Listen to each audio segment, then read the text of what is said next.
Lyra stood at the observation window of her flagship, watching the small transport ship approach.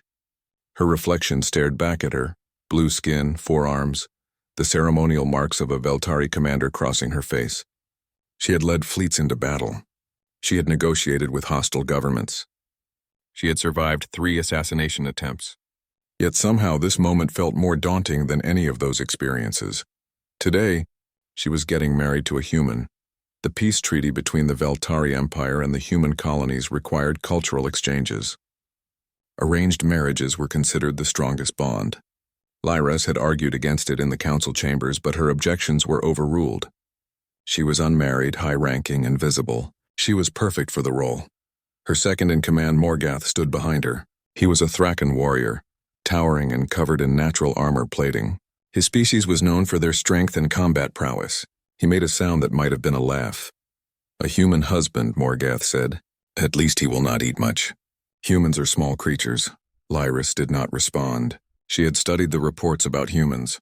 They were a newly discovered species from a world called Earth. Their colonies in the rim worlds focused on farming and trade. They had no natural weapons, no claws, no venom, no armored skin. Their military was small and defensive. The reports described them as gentle, artistic, and physically weak compared to other galactic species. Safe, the reports had said. Humans were safe. The transport ship docked. Lyra straightened her uniform and walked to the receiving bay. Her crew lined the corridor, watching with barely hidden amusement. Marrying a human was seen as a joke among the soldiers. Some had even started a betting pool on how long it would take before the human begged to return home. The airlock opened. A human male stepped through. He was smaller than Lyra's by a full head. His skin was a light brown color, his hair black and cut short. He wore simple gray clothing that looked like it had been made for comfort rather than style. In his hands he carried a single bag and a wooden box ornately carved with strange symbols. The human bowed deeply. "Commander Lyris," he said in perfect galactic standard, though his accent was unusual. "I am Day One of New Halcyon Colony. Thank you for accepting this union." His voice was quiet, calm. He did not meet her eyes directly, which she had read was a sign of respect in some human cultures. "Welcome aboard," Lyris said formally. She gestured to an aide. "Show him to our quarters." "Our quarters?" Morgath muttered to her. "You're actually sharing space with it?" Lyris shot him a warning look. "The treaty requires cohabitation." "I follow orders, Morgath, as should you." Over the following days, Day-Wan proved to be exactly what the reports had promised. He was quiet, almost invisible. He woke early and spent his mornings in the ship's hydroponics bay, where he had been given permission to create a small garden. He grew strange earth plants, vegetables, and flowers that he said reminded him of home. He spoke only when spoken to. He moved through the ship like a shadow, never causing trouble, never demanding anything. The crew found him amusing. They would laugh when he passed, making jokes about his size or his soft appearance. Day-Wan never reacted. He would simply bow politely and continue on his way. "Does he even know we are mocking him?" one of the Veltari soldiers asked during a meal. "Humans are not intelligent enough to understand," another replied. "They are simple creatures. Good for farming perhaps, but nothing more." Morgath was particularly dismissive. He would demonstrate combat techniques to the crew, making exaggerated comparisons to what a weak human could accomplish. Once he picked up a training weight that would have been heavy for a Veltari and tossed it easily. "A human could not even lift this," Morgath boasted. "Their bones would snap like dried twigs." Day-Wan happened to be passing through the training hall at that moment. He paused, watching with his dark, unreadable eyes. Then he bowed to Morgath and continued walking. The crew erupted in laughter. Lyris watched these interactions with mixed feelings. Part of her felt embarrassed for Day-Wan. Another part was frustrated with him for not defending himself. But mostly she felt nothing. He was a political obligation, nothing more. At night they shared quarters but lived separate lives. Day-Wan slept on a simple mat he had brought from his ship. He never asked for anything. The wooden box he had carried remained unopened, placed carefully beside his sleeping area. When Lyris asked about it once, Day-Wan had simply said it contained family heirlooms, items of sentimental value. She had not asked again. 3 months passed this way. Lyris almost forgot Day-Wan was there. He became part of the ship's background, like the hum of the engines or the flicker of the lights. The crew stopped noticing him entirely. Then one morning, the ship's alarms began to scream. Lyris rushed to the bridge. Her tactical officer was already pulling up the displays. Multiple contacts, the officer reported. Carrick's signatures. At least 6 ships. Lyris felt her blood go cold. The Carrick's raiders were infamous across this sector. They were brutal, efficient, and merciless. They specialized in boarding actions, overwhelming their victims through sheer savage numbers. Battle stations, Lyris ordered. Prepare for... The ship shuddered as something impacted the hull. Then another impact, another. They are boarding us, Morgath growled, already drawing his weapon. Multiple breach points. Lyris activated the ship-wide communication system. All non-combatants to the shelter decks immediately. Marines defend the breach points. Do not let them reach the bridge. The crew moved with practiced efficiency. Soldiers rushed to defensive positions. Civilians fled toward the armored shelter areas deep in the ship. Daewon appeared in the doorway of the bridge. He looked calm, as always. "Commander," he said quietly, "may I have 1 minute in our quarters?" Lyris stared at him. The ship was under attack. Raiders were cutting through the hull, and he wanted to go to their quarters? "Fine," she snapped. 1 minute, then get to the shelters." Daewon bowed and left. Lyris turned back to her displays, already forgetting about him. She had a battle to fight. The Carricks were coming, and they would not be merciful. She had no idea that everything she knew about humans was about to change. The sounds of combat echoed through the corridors. Weapons fire. Screaming, the terrible clash of close combat. Lyris monitored the reports flooding in. The Carricks were pushing deeper into the ship. Her Marines were holding, but barely. And somewhere in the chaos, a silent human was opening a wooden box. The Carrick's warriors were creatures of nightmare. They stood over 7 feet tall, covered in thick gray hide that could turn away blades. Their mouths held rows of serrated teeth, and their eyes glowed a sickly yellow in the dim corridor lighting. They moved through the Veltari flagship like a plague, killing anyone who stood in their way. Morgath led the defense at Junction 7, one of the main corridors leading to the bridge. His armor was already scorched from energy weapon hits. 3 Veltari Marines fought beside him, holding a defensive position behind overturned cargo containers. "They just keep coming," one Marine gasped, firing down the corridor. A Carrick's warrior fell, but 2 more took its place. Morgath roared and charged forward, meeting the raiders head-on.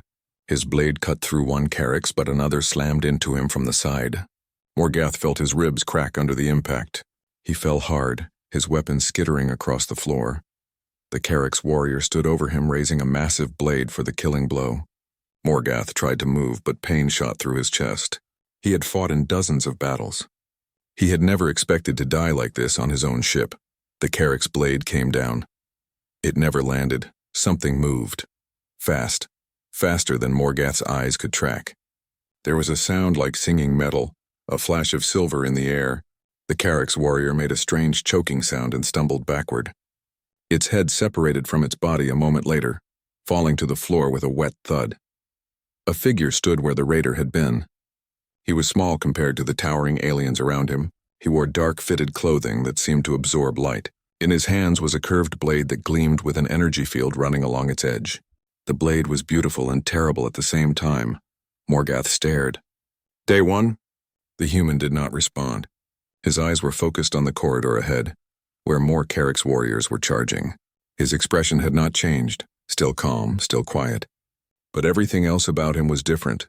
Daewon moved. It was not running, not exactly. It was something else, something fluid and precise. He closed the distance to the next Carrick's in 3 steps. The raider swung a massive fist. Daewon was not there anymore.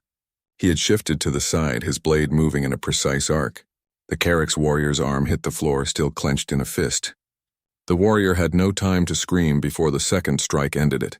2 more Carrick's attacked together. Daewon spun between them, his blade a silver blur.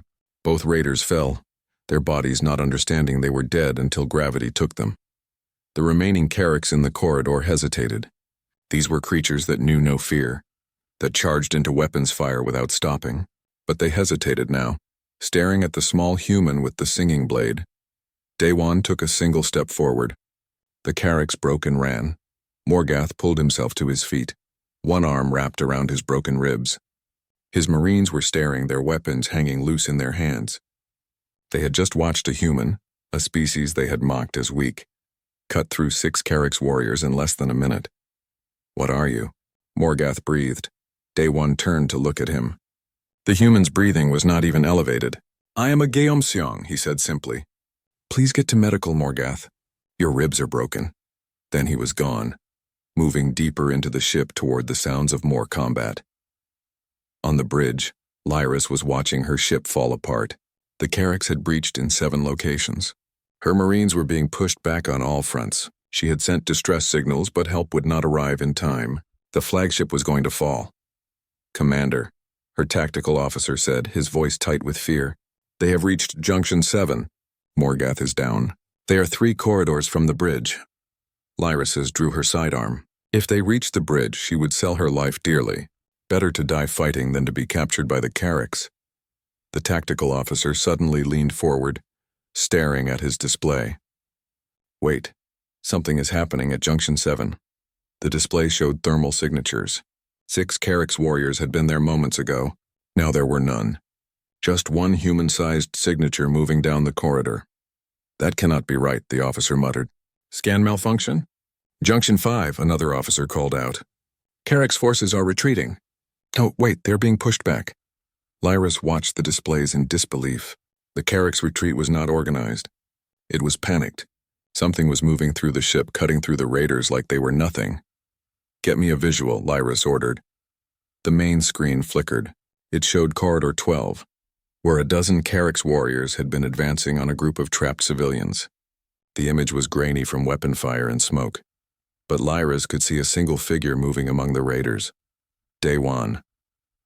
His blade moved like liquid silver, finding gaps in armor that should not exist. The Carrick's warriors were larger, stronger, better armed. It did not matter. Day One moved between them like water flowing around stones. Every movement was precise. Every strike was lethal. He did not waste motion. He did not hesitate. One Carrick's warrior tried to grab him from behind. Day One ducked under the reaching arms, his blade striking up and back in a single flowing motion. The warrior collapsed. Another fired an energy weapon. Day One was already moving, the shot passing through empty air. His blade found the shooter's throat a heartbeat later. The fight lasted less than 30 seconds. 12 Carrick's warriors lay dead or dying. Day One stood among them, his blade held low, breathing slowly and evenly. He turned to the group of civilians he had saved. "Please proceed to the shelter decks," he said calmly. Then he moved on, heading toward the next group of raiders. Lyris could not speak. Her entire understanding of humans had just been shattered. This was not a weak species. This was not a gentle farmer. This was a warrior beyond anything she had imagined. "All Carrick's forces are retreating," the tactical officer reported, his voice filled with disbelief. "They are abandoning their boarding ships and fleeing. Commander, we have won." Won. They had won because of one human with a blade. The Carrick ships disengaged and jumped to hyperspace, leaving behind their boarding parties. The trapped raiders surrendered quickly when they realized their ships had abandoned them. It was over. Lyris found Day One in Corridor 9, helping injured crew members to medical. His blade was cleaned and sheathed, strapped across his back. His dark clothing was torn in places but showed no blood. He looked up as Lyris approached, then bowed respectfully. "The ship is secure, Commander," he said quietly. Lyris stared at him. This quiet, polite human who tended gardens and never raised his voice. This deadly warrior who had just saved her entire ship. "What are you?" she demanded. "What is a Geomseong?" Day One met her eyes for the first time since he had arrived on the ship 3 months ago. "I am your husband," he said simply, "and I am someone who will protect you always." Around them, the crew was gathering. They stared at Day One with new eyes filled with shock, fear, and something that might have been respect. The human they had mocked, the weak creature they had laughed at, had just saved all their lives. Morgath limped into view, his ribs wrapped in medical tape. He approached Day One and slowly dropped to one knee. "I was wrong about you," the Thraken warrior said. "I was wrong about all humans. Please teach me.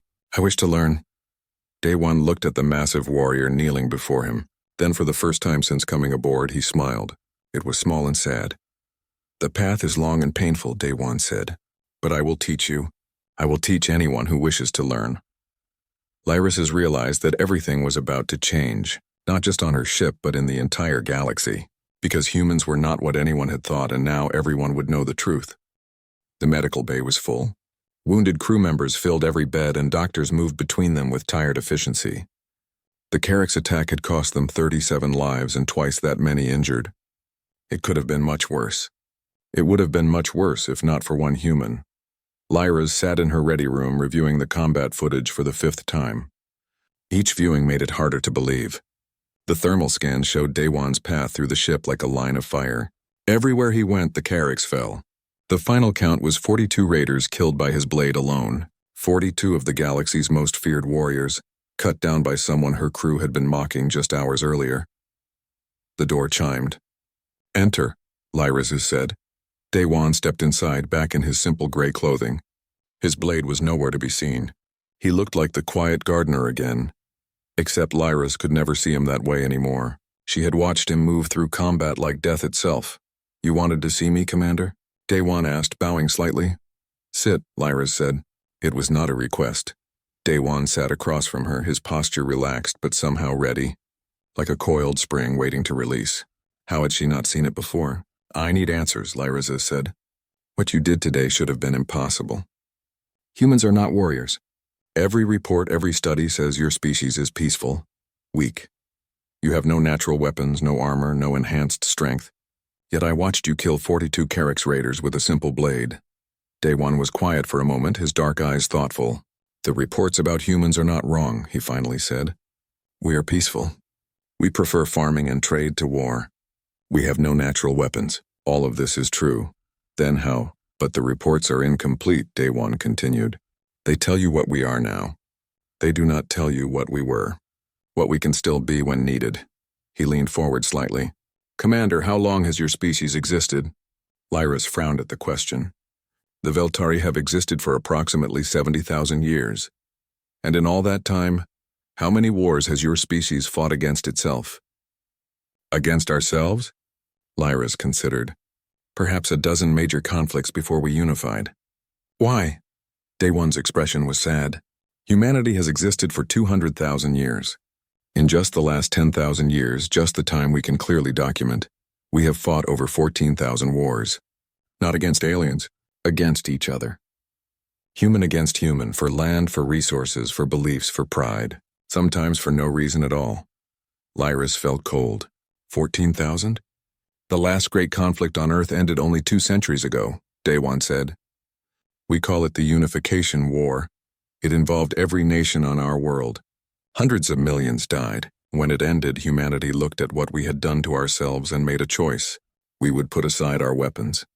We would seek peace. We would join the galaxy as traders and farmers, not conquerors." He stood and walked to the window, looking out at the stars. "But peace is a choice, Commander. It is not weakness. We chose to be peaceful because we know, better than any species in this galaxy, the true cost of war. We have paid that cost over and over in blood and fire and sorrow." "The blade you carry," Lyrasu said. "What is it?" "A Gyeomsul," Daewon replied. "A sword from the Korean martial tradition of my family. My ancestors have practiced this art for over 1,000 years. We refined it through countless conflicts, perfected it through generations of masters. I am a Gyeomsong, a sword saint. It is the highest rank in my order, achieved by fewer than 20 people per century." He turned back to face her. "But I am not unique, Commander. All across the human colonies there are others like me, masters of ancient fighting arts. Some practice the empty hand techniques, taekwondo, karate, kung fu. Others train with weapons, kendo, fencing, weapons from 100 different human cultures. We maintain these traditions not to use them, but to remember what we were, to honor our ancestors, and to be ready if we are ever forced to fight again." Lyra stood, her forearms gesturing in agitation. "Why did you hide this? Why let the galaxy think you were weak?" "Because we wanted to be weak," Daewon said simply. "We wanted to put down our weapons and build something better. When we joined the galactic community, we could have come as warriors. We could have shown our military strength, our combat traditions, but we had just ended the bloodiest war in our history. We were tired of fighting. We wanted peace." He walked back to his chair but did not sit. "We also learned something important, Commander. When others see you as weak, they underestimate you. They do not see you as a threat. This makes them less likely to attack. Most of the time this works. Most of the time we can be farmers and artists and live quiet lives. And when it does not work? Lyris asked. Daewon's eyes went distant. Then we remember.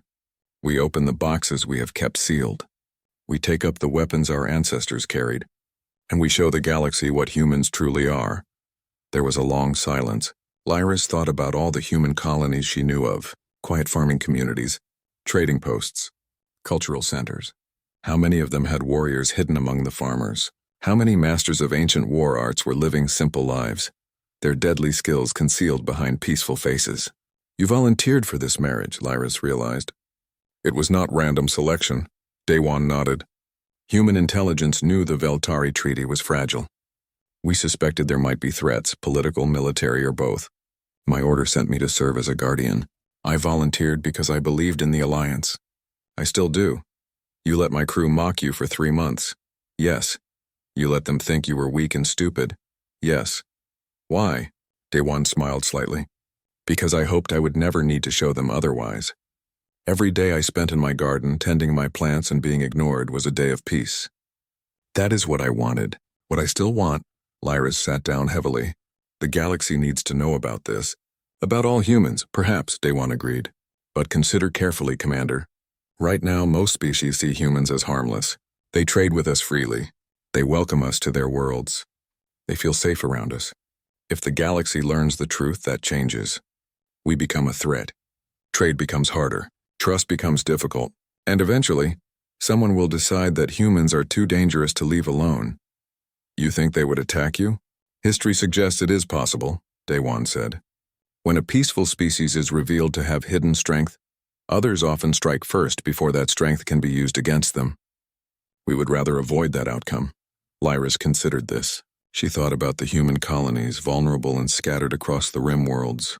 If the galaxy's major powers decided humans were a threat, those colonies could be destroyed before they could defend themselves.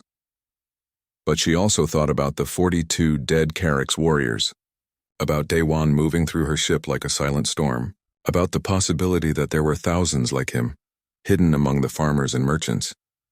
What do you want me to do? She asked. Daewon bowed. That is your choice, Commander. You are my wife and my commanding officer. I will support whatever you decide. Before Lyris could respond, the door chimed again. Morgath entered, moving carefully because of his broken ribs.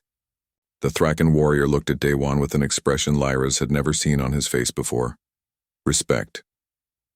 I wish to train, Morgath said. You said you would teach. I am ready to begin. Daewon studied the larger warrior. The path is long and painful. It will take years to achieve even basic competence. You may never reach mastery. I do not care, Morgath replied. I have fought across this galaxy. I thought I knew what combat was. Then I watched you. I want to learn what you know, even if it takes the rest of my life. Daewon looked at Lyris. She realized he was asking permission. She thought about everything she had learned. About human history and human secrets. About the choice between revealing the truth and keeping it hidden. Finally, she nodded. Teach him. Teach anyone on this ship who wants to learn. Daewon bowed to both of them. Training begins tomorrow at dawn. Bring water and determination. You will need both. As he left, Lyris wondered what she had just set in motion. Her crew would learn human combat arts. They would see what humans were capable of, and eventually word would spread. The galaxy was about to learn the truth about humanity. Lyris just hoped everyone was ready for it. Word spread through the Veltari fleet like wildfire. A human had saved the flagship. A human had killed 42 Carrick's raiders. A human was teaching Veltari warriors his combat techniques. The training sessions became legendary. Every morning at dawn, Daewon stood in the ship's largest cargo bay, now converted to a training hall. Morgath was there, along with 20 other crew members who had requested to learn. They practiced basic movements, stances, breathing, footwork. Simple things that turned out to be incredibly difficult. Your body is tense, Daewon would say, gently correcting a soldier's posture. Combat is not about force. It is about efficiency. Water does not push against stone. It flows around it. The crew trained with a dedication Lyris had never seen before. Morgath, despite his broken ribs, refused to miss a single session. He would work through the pain, sweat pouring down his armored face, determined to master even the most basic techniques. But not everyone was pleased with these developments. In the Veltari capital, thousands of light years away, a group of nobles met in secret. They were the old families, the ones who had opposed the human alliance from the beginning. To them, humans were outsiders who threatened the traditional power structure of the empire. Lord Thekvar was the leader of this group.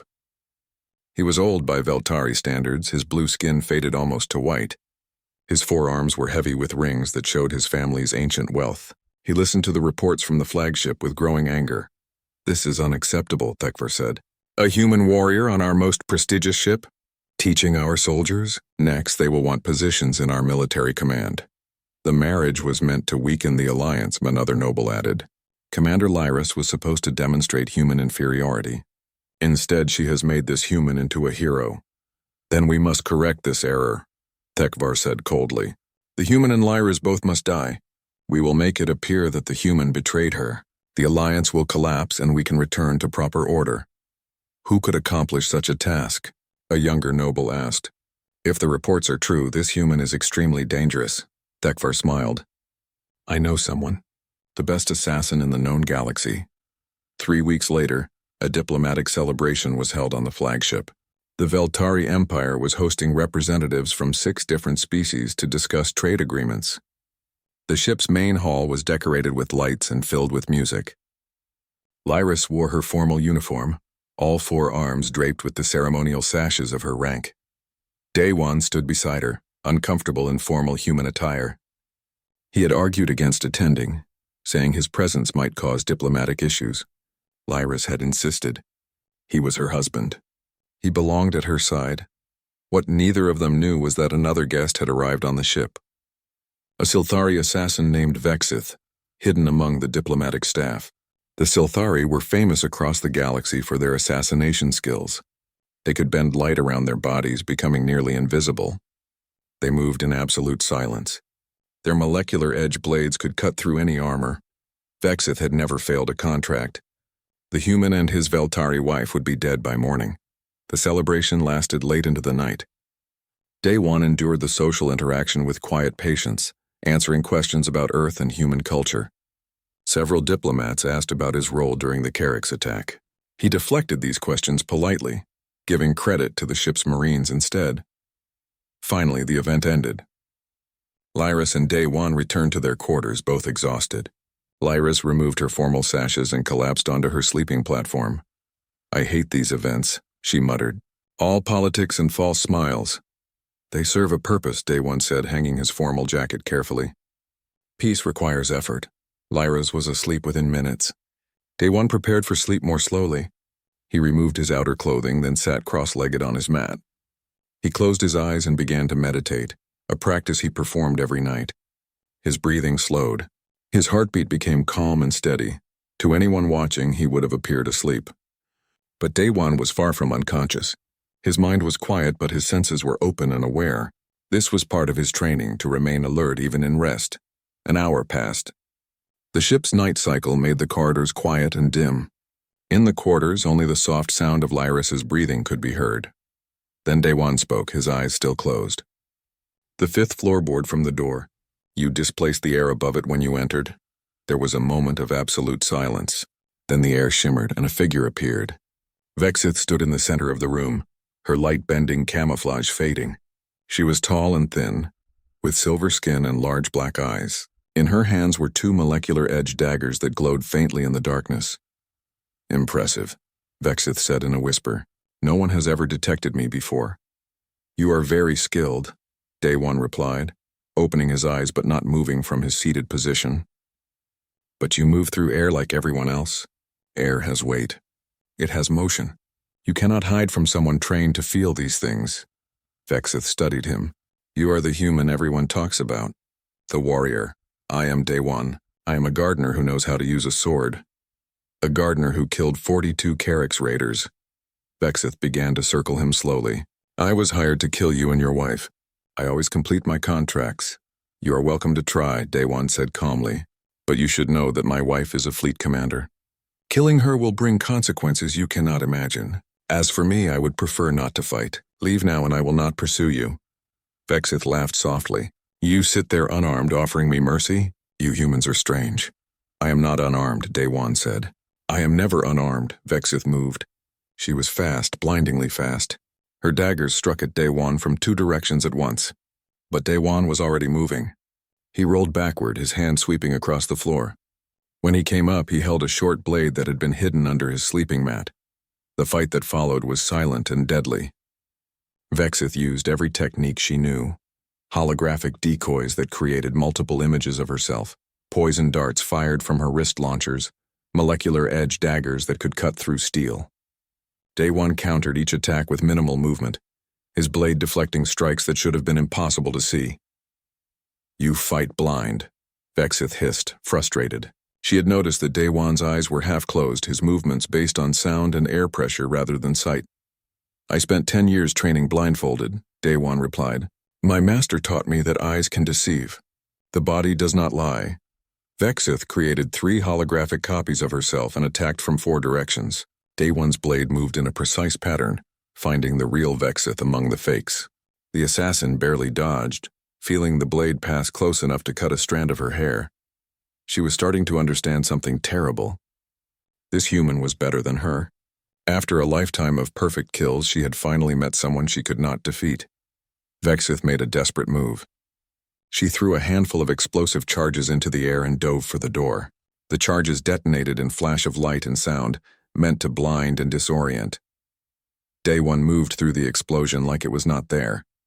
His blade struck once, precise and controlled. Vexith screamed as 3 of her fingers fell to the floor, severed cleanly. She crashed through the door and into the corridor, her camouflage flickering on and off as her concentration broke. Daewon did not pursue. He stood in the doorway, blade held low, watching her flee. Blood dripped from the 3 severed fingers on the floor, physical proof of the encounter. Lyra's woke up, jerked from sleep by the explosion. What happened? Daewon turned to her, his expression calm. An assassin attempted to kill us. She will not try again. He walked to his blade and began to clean it with a cloth, the same careful ritual he performed every night after training. Lyra's stared at the severed fingers on the floor. She had slept through an assassination attempt. She had been completely helpless while her husband fought for both their lives. Thank you, she said quietly. Daewon shook his head. You do not need to thank me. Protecting you is not a duty. It is a choice I make every day. For the first time since their arranged marriage, Lyra's realized that her feelings for this quiet human had changed. He was not just a political obligation anymore. He was something more, and someone had just tried to kill them both. That meant war was coming. The investigation moved quickly. Vexith was captured within hours, her wounds making it impossible to hide. Under interrogation, she revealed everything.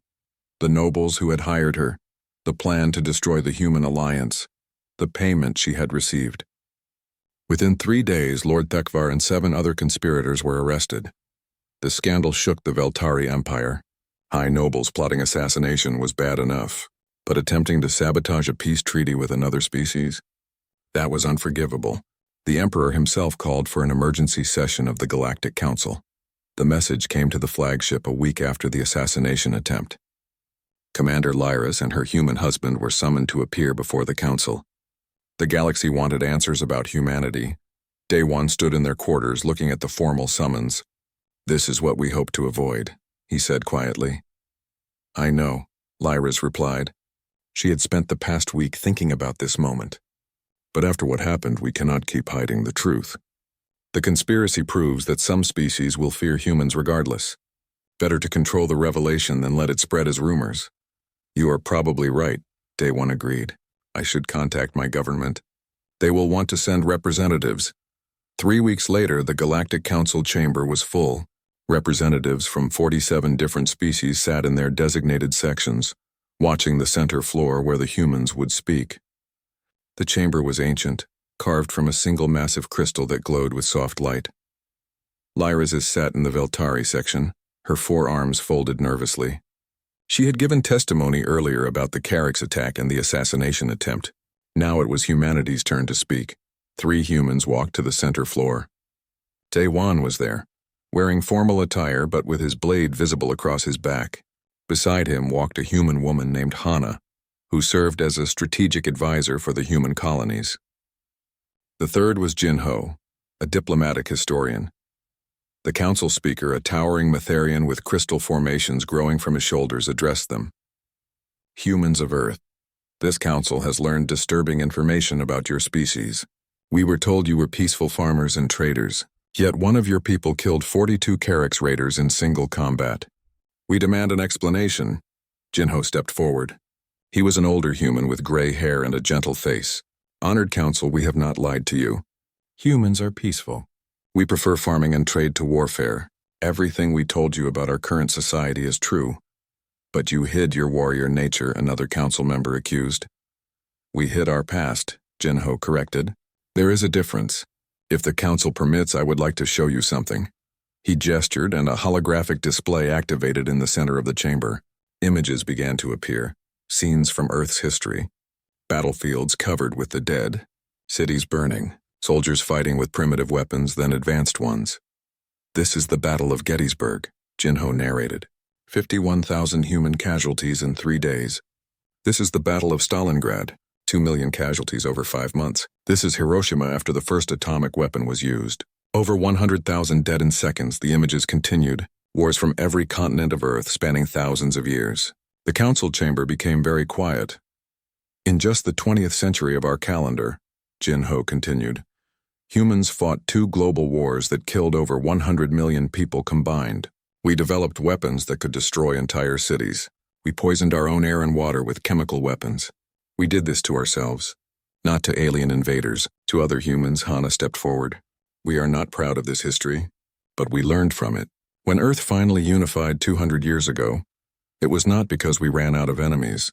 It was because we chose peace. We chose to put down our weapons and build something better. And the combat training? The speaker asked. The martial arts this Daewon practices. Daewon spoke for the first time. Every human culture developed fighting techniques. Korean sword arts, Japanese martial ways, Chinese combat systems, European fencing, African spear fighting, countless others. These were created during our wars, refined over centuries of conflict. When we chose peace, we did not forget these arts. We practiced them to honor our ancestors and to remember what we were, but we do not seek to use them. Yet you did use them, a council member pointed out. You killed the Carrax raiders. I defended my ship and my crew, Daewon replied simply. Peace does not mean helplessness. We will not start wars, but we will end them if they are brought to us. The council erupted in discussion. Some members were angry, feeling deceived. Others were frightened, understanding that humanity was far more dangerous than anyone had realized. A few seemed thoughtful, considering what they had learned. The speaker called for order. The question before this council is simple. Can we trust a species that has hidden such a violent nature? Jinho raised his hand for permission to speak. Honored council, I would ask you to consider this. How many species in this chamber have fought wars? How many have killed their own kind over territory or resources? Silence. Every species had such a history, though most were far less extensive than humanity's. The difference, Jinho continued, is that most species stopped fighting when they developed space travel. When you reached the stars, you found new resources and new frontiers. Your wars became unnecessary, but humans developed space travel while we were still fighting each other. We reached the stars and kept fighting. We built colonies on other worlds and went to war over them. We have fought more wars, killed more of our own kind, and suffered more from conflict than any species in this chamber. He paused, letting that sink in. And yet we chose peace. Not because we had to, not because we ran out of enemies, but because we looked at what we had done and said, never again. We chose to join you as farmers and traders because we are tired of war. We have seen where that path leads and we want no part of it. Hana added, we hid our warrior traditions not to deceive you, but because we wanted to leave them behind. Every human who knows how to fight has chosen not to.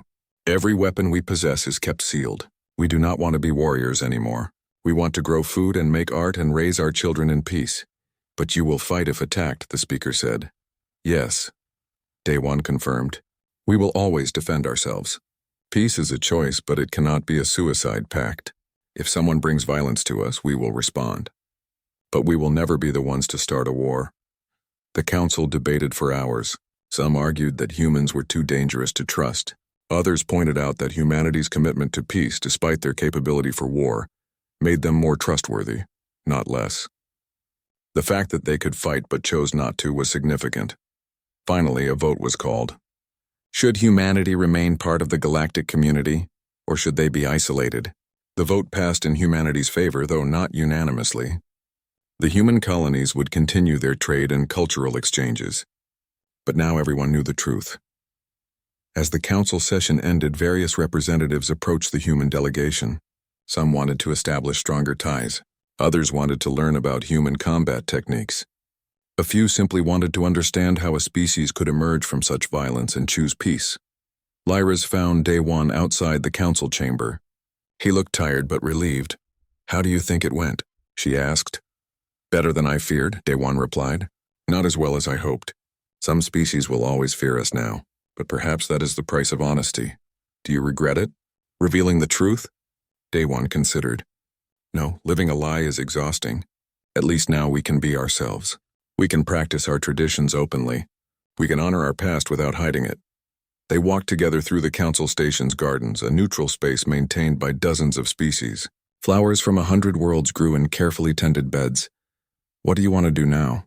Lyris asked. Day-One smiled. "I want to go back to our ship. I want to tend my garden. I want to teach Morgath and the others. I want to live a quiet life with my wife." Lyris felt warmth spread through her. Their marriage had started as politics, but it had become real. She took his hand, a human gesture she had learned. "That sounds perfect," she said. 3 months later, they stood in the flagship's hydroponics bay.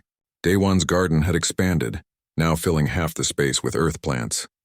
His blade hung on the wall nearby, cleaned and maintained but unused since the assassination attempt.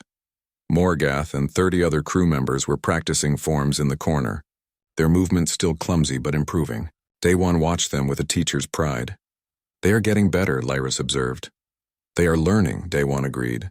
"Not just the techniques, but the philosophy. Combat is not about destruction. It is about protection, about being strong enough to choose peace." Lyris looked at her husband, this quiet human who had changed everything. The galaxy would never see humans the same way again, but perhaps that was good. Perhaps it was time for everyone to understand that the most dangerous warriors were often those who chose not to fight. And as long as humans kept making that choice, the galaxy would be safer for it. Day-One returned to his plants, checking their growth with gentle hands. A warrior who chose to be a gardener, a killer who chose to give life. That was humanity's truth, and the galaxy had finally learned it.